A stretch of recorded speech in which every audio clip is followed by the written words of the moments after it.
and good evening. I'm Melisa Idris. Welcome to Consider This. This is the show where we want you to consider and then reconsider what you know of the news of the day.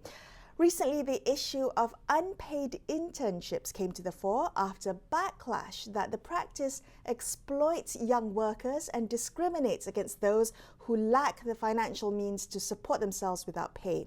Now, the Prime Minister has weighed in on this, saying that while there is no need for government policy on the matter, he has urged companies to consider giving interns a reasonable allowance. Now, joining us on the show to help us consider the matter deeper, we have social policy and human rights consultant SimraatRaj Dhillon. Simrat, thank you so much for being on the show with me today. In your opinion, do you think interns should be paid? It is definitely a very controversial issue. It's been debated for I think many in these recent years. It comes up. However, I think from my personal opinion, interns should be paid. I think more and more students today are reluctant to accept unpaid internships. Okay, help me think this through. Should we view internships as equivalent to a job? Because in a job, an employee an individual has a set of skills that's being exchanged to the employer for an agreed fee.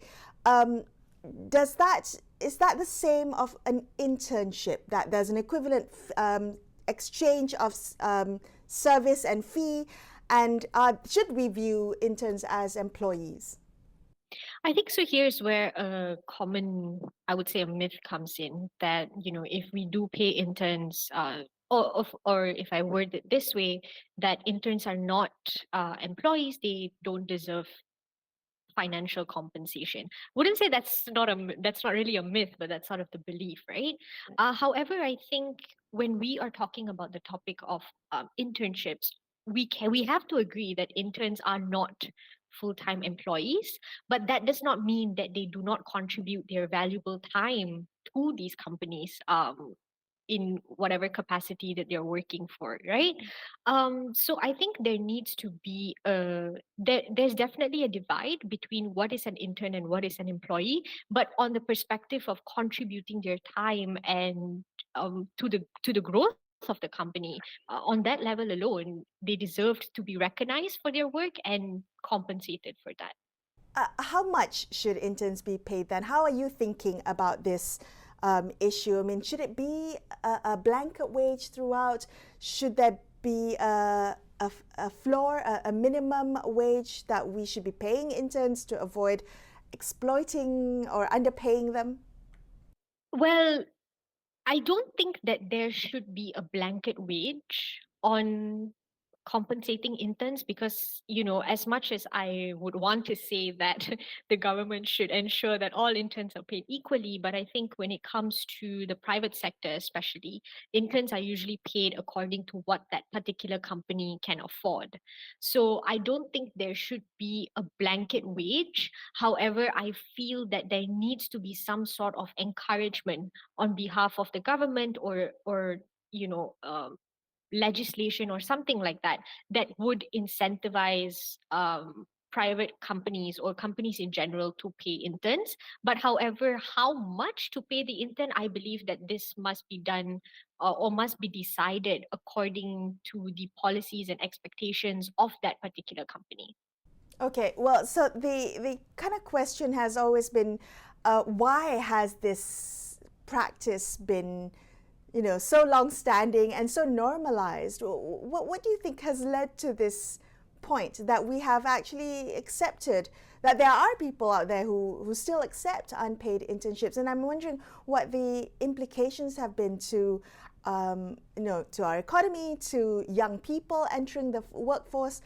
Decades of this normalized practice in the workforce. Mm. I believe that, when we are talking about economic implications of unpaid internships, I think in the long term, it exacerbates economic inequality. This is because those students who are economically disadvantaged are not able to take unpaid internships. And whereas those who come from wealthier backgrounds, they are maybe more comfortable to take an unpaid internship. They can afford to take an unpaid internship.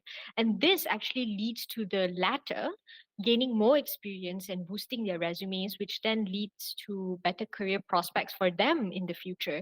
But then there's also these groups of students who don't have that privilege, and they then, they get left behind because they can't afford to go out and get the experience that they desire or that they need for their their own career prospects. Well, the government has already said that there's not going to be any directive coming from the top. What do you think might break this cycle of this prevalence of unpaid internships in Malaysia?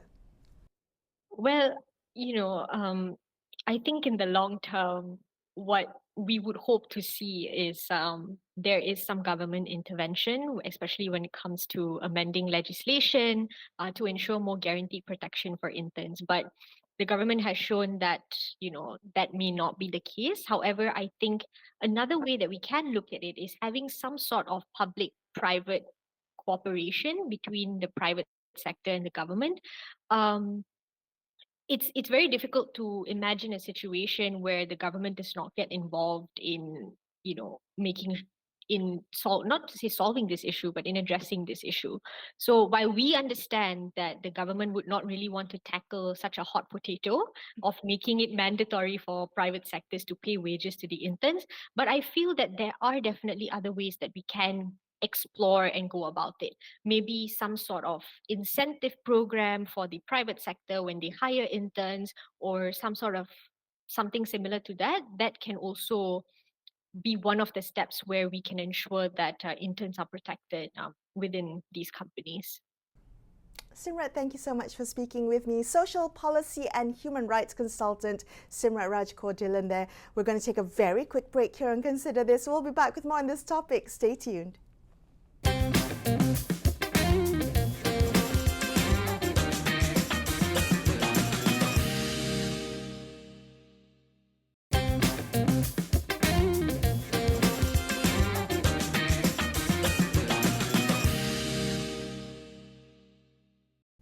Hi, welcome back to Consider This. I'm Melisa Idris. We're discussing the issue of unpaid internships, and we have joining us on the line Zaim Mohzani, who is the co-founder of the Malaysian Jobs Coalition, which is a CSO that focuses on youth unemployment and underemployment. Zaim, good to have you back on the show. So what do you think? Should interns be paid?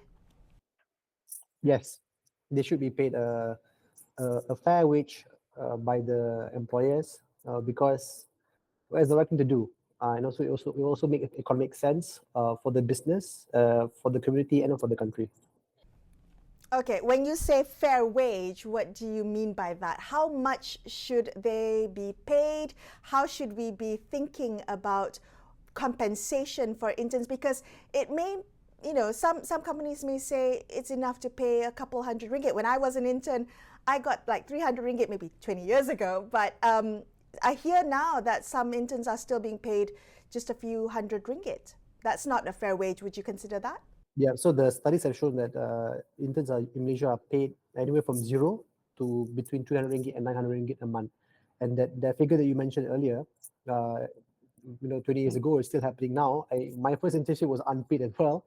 I wouldn't say where, but I think to your question, I think there should be obviously discussions between the government, specifically the Ministry of Human Resources, MEF, Malaysian Employees Federation, and also MTUC, the Tripartite Council, to discuss what is a fair wage for interns. But I like to think that there should be a fair wage aligned to industry norms. So every industry is different, and you should pay them based on the industry norms. I think we should have a flexibility instead of setting a minimum wage. I think there's some parties that are asking for minimum wage for interns. I do think that it should be more flexible and aligned with industry norms.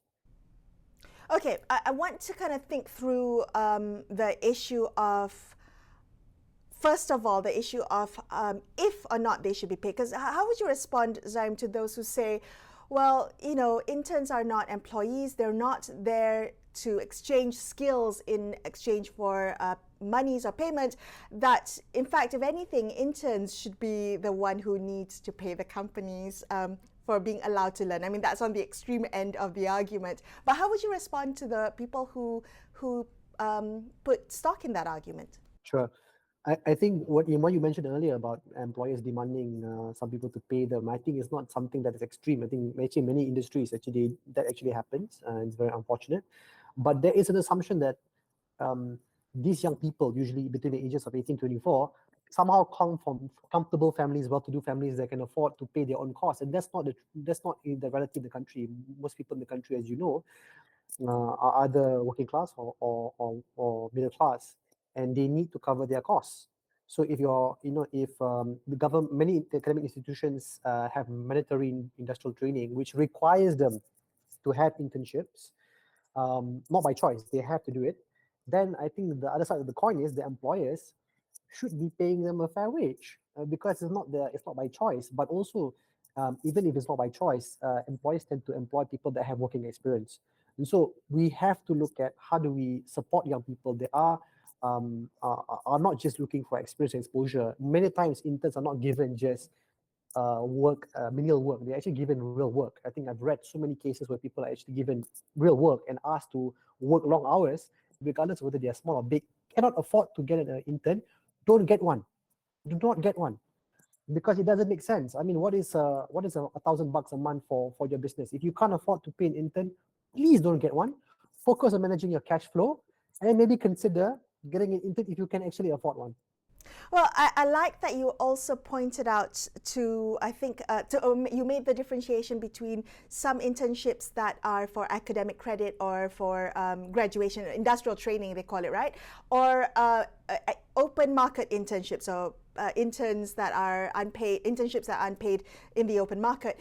That's a nuance that we need to consider there. What are the roles of universities? Because if universities are making this a requirement to have industrial training to graduate, then should universities be doing that in the first place? And should universities have any kind of subsidizing role for allowances? That's a good question. I think there obviously needs to be some level of discussion and collaboration between the industry and academia, because there's a gap. So even where I work, we do have interns, and sometimes I know for a fact when I manage interns, there's also obviously a gap between what the universities are telling the students and what we on the industry get. So that is a massive issue. Whether they should subsidize students or not, I think is a very contentious issue. Even academic institutions themselves are very strict, but they don't have the financial flexibility to do so. But I think having that dialogue with the industry, and clarifying on the roles of the interns, I think we don't talk enough about having clear guidelines for internships, the job scopes, what it is supposed to do. I think we need to talk about when you get an internship with an employer, you should be getting a formal contract with clear job scope that also outlines the wage. And I think it happens across the world, and it should happen obviously in Malaysia. Right. So having some kind of structure and institutionalizing the process, I think, would go a long way in providing some kind of protections for young people in internships. Can I ask you about the role of the government? This is a practice that has long been happening and it's been normalized. The government the Prime Minister has actually weighed in on this matter, saying that, he can't compel the government to create policy on this, but can just urge companies to provide a reasonable allowance. Is that enough in terms of the role of the government? Do you think they should be doing more? Yes, they can and they must. I think, look, 2019, Syed Saddiq, the former Minister of Youth and Sports, announced the increase of minimum wage of internships at federal government agencies and ministries from 300 ringgit to 900 ringgit. It's not implemented government-wide, which is a sad thing. The current Minister of Youth and Sports, Hanayo, had mentioned a proposal to make it compulsory for students undergoing industrial training in the private sector to be paid for their internship. So I think the government can and must do it.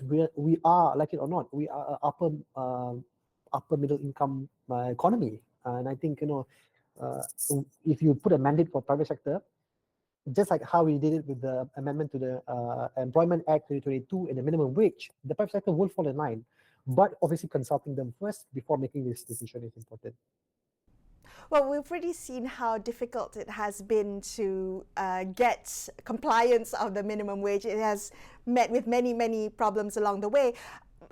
What do you think will actually break this practice of unpaid internships, particularly because companies have benefited from this cheap labor, if I may say, this exploited labor for so long, and there are economic consequences to this prevalence of unpaid internships? Sure. I want to distinguish between, within the private sector, there are companies that are actually progressive and then paying young people, interns, not just a fair wage, but above the market rate, and also giving them flexibility such as working from home, which is what we do in my company. So there are progressive employers, and then the other point are the more conservative employers. And I think that the reason why the some companies are not paying interns is because they can get away with it. As I think we've discussed, interns and apprentices are not covered under the Employment Act 1955 or the National Wages Consultative Council Act 2011. So I think if we do amend those acts to include interns, the definition of employees to include interns, I do think we can make a real difference. Like it or not, it's 2023, and we talk about ESG in the private sector.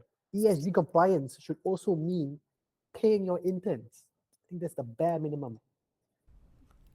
Zaim, thank you so much for joining me on the show today. Zaim Mohzani from the Malaysian Jobs Coalition. We're going to take another quick break on Consider This. We'll be back. Stay tuned.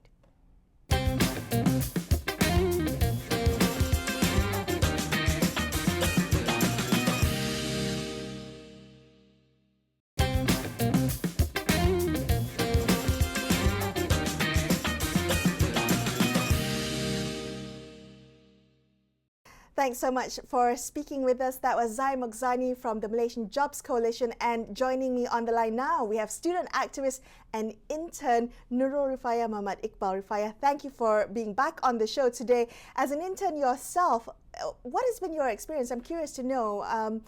And what have you heard from your peers about this issue? I'm sure you guys talk about it a lot.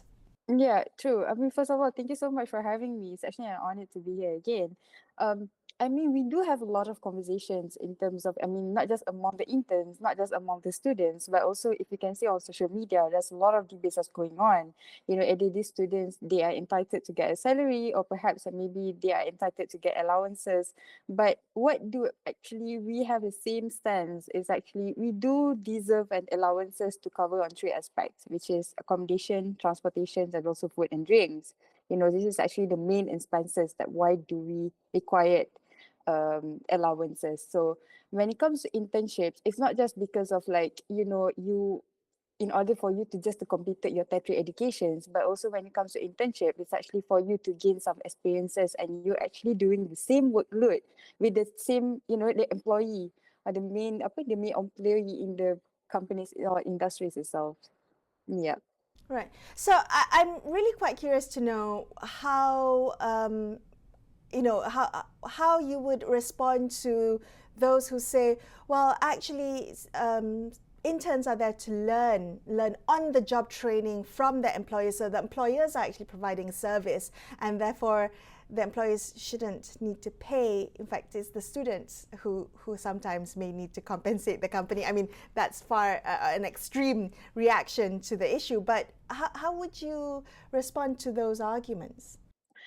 Honestly, I think when it comes to our industries, especially in this country, we can see that even though the government doesn't have any intention to table a policy regarding the internships, recently there's actually an argument where the government wanted to increase the KWSP rate from 30 to 20%. And then perhaps if the government decided to make mandatory to every companies and industry to pay the interns, perhaps we can see that internships is not going to be something that's going to sustain in our country. And perhaps in future, some of us might not get a spot in any industries or companies by doing so. So I do get it where at some point the industries and companies doesn't get any, doesn't get any thoughts that they have or mandatory for them to pay the salary, to pay the allowances for the interns.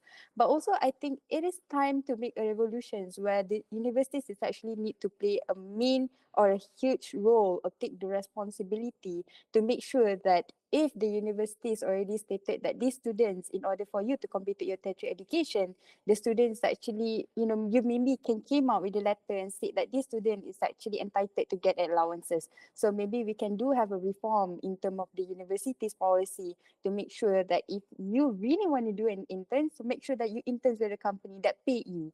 So perhaps also maybe it's time for us to have a discussion if a companies or industry that paid an interns, perhaps maybe the government can make a tax with that exemptions for them, or maybe perhaps a zakat, so that we can reach the sustainability between the interns and also the companies and in our industries. Yeah. Right. I like that you brought up the role of universities as well in because universities have a role to play in making this a requirement for graduation, therefore should have some form of protections for young people who they then send out in the workforce to get some training. Can I ask you some of the challenges that you yourself or your peers may have faced in having either gone through unpaid internships or internships that pay the bare minimum? Yeah, definitely. I've been interned with, I have like a past three, for the past 3 years, I've been interning with like a different sectors, with the different companies and different sectors. When it comes to like corporate companies, yes, they do pay you quite good, I would say. But when it comes to like, if let's say if you wanted to intern with like NGO companies or like maybe NGO sector, or those who are actually not for the sake of getting rich, but for the sake of the welfare of the people itself, yes, you may not get paid. And also, if I'm not mistaken, under the UN level also, some of the interns actually may not get paid. And actually this is a few challenges where the interns itself doesn't have any bravery to speak up or to ask or to inquiry any allowances or maybe any salary or maybe any pocket money from the companies. Is because of they thought that this is actually part of their education, so they must complete this phrase and in order for them to get a degree or diploma perhaps, right? So this is actually the some challenges that we face where people don't take us seriously. And as time goes by, interns is actually being treated like an intern, where you may do jobs that is actually not even part of your syllabus. You may do job, or maybe you need to do something that is actually doesn't even stated or doesn't even things that intern shouldn't do. Yeah. Right. Yeah. I mean, that there are no protections as to what the job scope of an intern is. It could even run into kind of personal errands, almost personal assistant. I want to ask you, because you brought up a point about making the differentiation of sometimes working in NGOs and might not even being paid for working in a civil society organization and the like. How do unpaid internships, in your opinion, impact the social mobility and accessibility within certain professions? Have you seen any that you'd like to, in your observation? I think when it comes to like, if you are required to do an internship and suddenly it's actually an unpaid internship, it's actually going to create a stigma or like maybe create an ideology where we actually live in a rural society where we do mix but we do not combine. And when it comes to this scenario or ideology itself, it's going to impact not just in our education system, but also it's going to impact on how it's actually the internship going to look as a whole. So as for me, I am really grateful right now because I'm intern with like a really good company. Not as saying like, you need required you to have like a very good allowances or like a very good salary or very really good paid.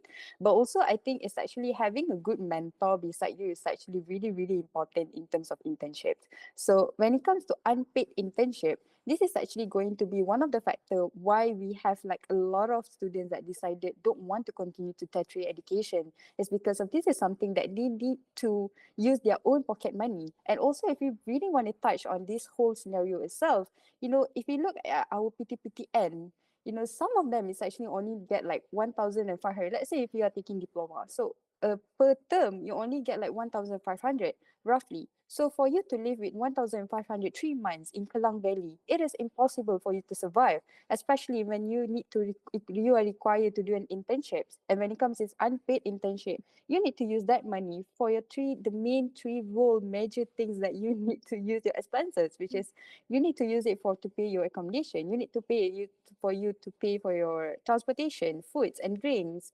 And then this is actually going to, yes, we do going to have this stigma. At the end of the day, we're not going to reach the maximum bar of our education system, and it's always going to be there. So universities and also the governments need to think like a balanced sustainability for us to sustain in the future. It's not just about like, we need to make it mandatory to every companies and industry, but if we do that, some of our industries, we might kill our own industries, and it's going to be higher in terms of our inflation as well. So, yeah. Right.